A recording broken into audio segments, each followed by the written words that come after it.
Hey friends, welcome to Flow with River. Today is Memorial Day, and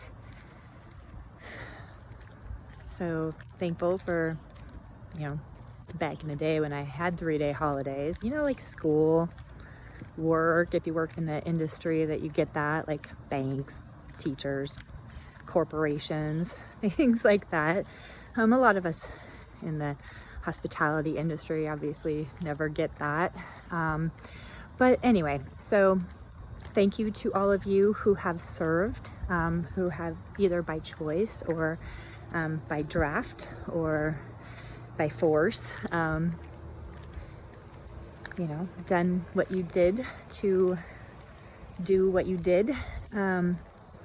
So I would like to thank in my family, my Uncle Gary, my dad, and my grandpa. I think that that's it as far as my family goes. My grandpa, however, is the one who had the most extreme experience. Oh, my buddy Joe. Thanks, Joe, and all my friends down in Hornbrook who were Marines. Ron. Thanks, Bill. I'm sure I could just list off a bazillion of you right now if I thought about it, but that's not my point. I would like to tell you the story of my grandpa. So this is my dad's dad, and he was in Pearl Harbor. So he was in the Navy, and he was stationed in Hawaii on the Tennessee, the USS Tennessee, which was the big boat right next to the Arizona. Now, if you've ever been to Hawaii, gone to the Pearl Harbor Memorial, the Arizona is the famous one that's kind of like underwater, and you can take tours out to it and things like that. So my grandpa's boat was the one right next to it. My grandpa was had a rough, growing up, pretty abusive. I don't remember if it was his dad or his stepdad. And then experiencing Pearl Harbor. I'll give you that story in a second. He was also a firefighter, just a lot of drama. A lot of hard things to go through. I can't even fathom. So my grandpa, he only talked to me personally about Pearl Harbor once. And my grandpa he was the one grandparent who lived the longest. I believe I was probably around 30 or so when he passed away. And so the one story he told me was that he came up above on the top of the ship just in time to see what he said the Japs, and granted we don't use that terminology anymore, but being in that war, that was the wordage that he used. He saw his eyes. So this was a Japanese man, fighter pilot in a plane who just started bombing. And my grandpa, fortunately, had just come to the top and jumped into the burning, fiery water and survived.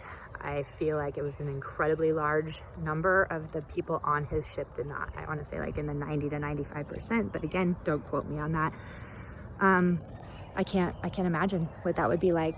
First of all, having to swim through fiery, burning water, burning a huge amount of your body, let alone having to go instantly into war, let alone having all of the people on your ship die. I'm sure he had friends, and no wonder you would not want to talk about that. Talk about severe PTSD. So thank you, Grandpa. Sometimes it's easy to judge people, because my grandpa, he was a hard man, especially when he was a drinker. I've only heard a few stories about my dad, his brothers growing up, but we all deal with our traumas in different ways, and I can't imagine what it would be like to go through something that traumatic.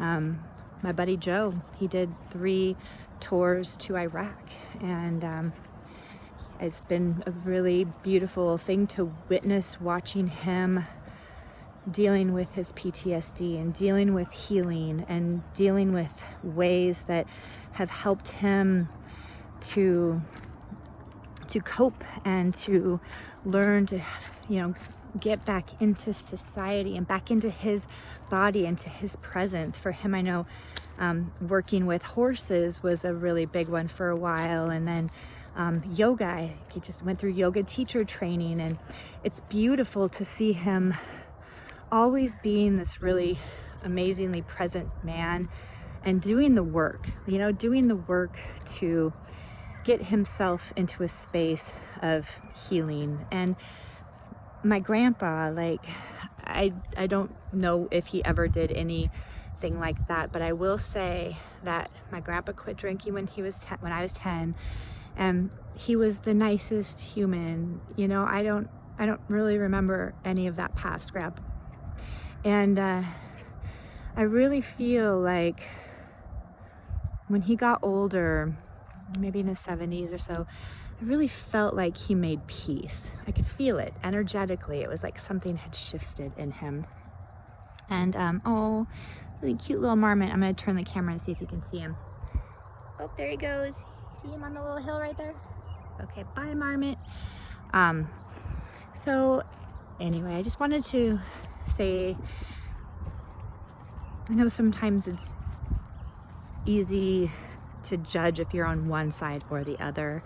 We might see vets who are homeless and blame them for not, getting their shit together, or we might see Dodge drafters who never went because they didn't believe in it and judge them. We might see people who, are hippies who protested the Vietnam War and think that they're unpatriotic. But I would just like you to remember that we all are doing the best that we can, hopefully. I mean, it's choices, right? Sometimes you don't have choices. If you're drafted and you have to go to war and they make you, you either run or you go. And you might not be in alignment or agreement with the fact that you are killing other people, but it is just what is. And this life is a journey about experiencing what we don't want in order to discover what we do want. So, and it's a little rambling, but thank you again to all of you who have served and protected this country in one way or another, even outside of the military aspect.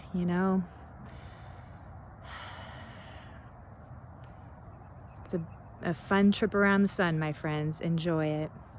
All right, make yourself a great day.